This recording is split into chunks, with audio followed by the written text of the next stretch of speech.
Forward air is going to take that stock. Back air lasts forever. That is most definitely going to take that stock. He's going to have to bring it. Yeah, this very much to me feels like an on-stage versus off-stage matchup. Because as strong as Game & Watch is, one of his weaker aspects is trying to play neutral against swords. He does not have the disjoints to deal with that, and a lot of his big belligerent buttons like that Nair can just be spaced out by a character like Corrin. Okay, back air though, that disjoint's gonna work. Yeah, no doubt about that. Up B right now, kind of has you caught in this corner and not allowing you to jump out of your seat here for free. Now, Monte, of course, a very strong player. I think most people on the national stage know this man at this point. Has been absolutely tearing it up lately. I know went on a run at Battle of BC. And went on the run of the lifetime too. I mean, you can't help but to cheer for Monte. He's one of those players where, you know, you like the artist more than the antics. You might not like Game & Watch, but you gotta like Monte. Yeah, you gotta respect the game plan, the precision, the consistency of this player. Not someone who just falls out at 97th or 256 in these big brackets. No, seriously. Ha! Okay, get insta-pinned. Lanced, if you will. Tries to air dodge past the pin. However, the second follow-up there from Rodney, able to do a really good job of covering that option. Okay. Able to air dodge through the back air. Clean stuff, nice. Up B on the way through.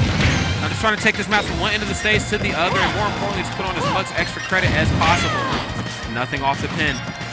That seems like it's going to be a big factor here with the way Rodney is playing, right? We saw it a minute ago, throw out the pin, tried to punish your air dodge with a follow-through, then threw it out, didn't do any follow-up. The third time around, threw it up, and used the follow-up to get away. So all three options have already been shown. There you go. Okay, who you feeling like? Okay, back to the stage. Oh my goodness, and forward air has your number. I talked about it coming into this match, and I'll bring it up again. Forward air and back air, really tough for some of the swordsmen to work around. You know, forward air for sure, but definitely back air, just how long that move lands. Oh my God. Okay, down tilt on the pop-up. Yeah, gonna do a lot of damage, but it's not gonna get you anywhere close to evening this up. Rodney needs to turn it on. Goes hard for that F smash. Ooh, parry. Trying to dash in. We see the zone break attempts from Monte. Wants to get in with that Nair. Okay. Looking good. Ah! Back air, spacing out forward air like you talked about. It's still a threat in this matchup, but you know what else is a threat that we didn't talk about? That bucket. That bucket. You gotta be careful. I mean, of course, not the strongest projectiles in Corrin's toolkit until they're charged at least, but still an option nonetheless. And also reflect as well. Yes. I mean, Game & Watch can already ground you. The last thing you want to do is be grounded and then stunned. Yeah, that hurts hard. Down smash gonna get outspaced. Great stuff from Rodney to find that positioning. So hard to do, and you can punish that with this character. Monte doesn't get to do that for free. Okay. Ah! Love that beautiful business. Yeah, the 1-2-3 right there. But at 117, Rodney living on borrowed time. Okay. Wait a minute. Nice. Okay, no. I should stop going to go for the gentleman right there. Actually just going for the rapid jab. I mean, I guess at this point, you're just looking for as much damage as possible. There's up tilt. Trying to get that party started. Okay. Up tilt and down tilt. I mean, again, just criminally, I think, underestimated moves in Corrin's toolkit.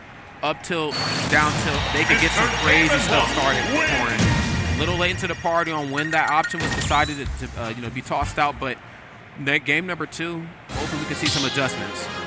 Yeah, this is a matchup where Monte does not get to just run the default game plan without worrying about what your opponent is going to do. Like, run-up Nair is always the option. Space with forward air is always the option. But you have to be very specific about how you use those default options in a matchup like this, which is pretty tricky to adapt to in a game 1. Oh, 100%.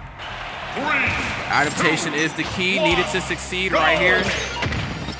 Let's see what is all going to unfold for the potential final game right here on Rodney. So, I mean, come on behalf of the Rodney multiverse, I need you to lock in. Yeah, you got to lock in, my guy. 29%, a good start, but that's where that Nair gets in.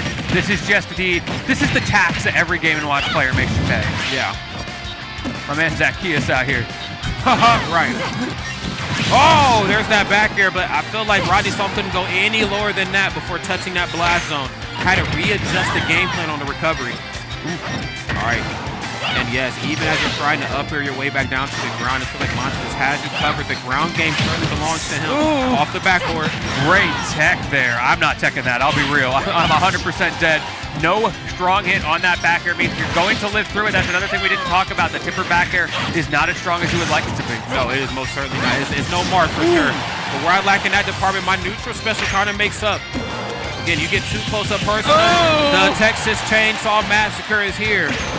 Yeah, I don't remember that episode. Right. That's the reboot right there featuring Corrin. Oh, terrifying. The chainsaw sword does go unequivocally hard, though. It does. It does. Oh, my goodness. Not as hard as that chair. Great stuff. Lasting quite a bit of time right there in the corner. And again, just closing off access to a comfortable recovery back to the stage. You definitely want to keep your opponent guessing on the way down. 132, one big hit will absolutely do it, but this is where Game & Watch tends to thrive. Now he's forcing you to come to him. He's forcing you to commit to big moves, but the F-tilt is ending up to be what does it. Monte, I think, was holding in a little bit there, not ready for the DI on that. Baby Bacon in the corner. This has been very strong. I love the timing on the forward air as well, but I love even more the way Rodney was able to throw out a forward air of his own to break past it. Okay, the rinse and repeat. Still in it right now. Just about ready to win it, though, is Monte. We're going to have to make a big play here and fast if you're Rodnysalt again.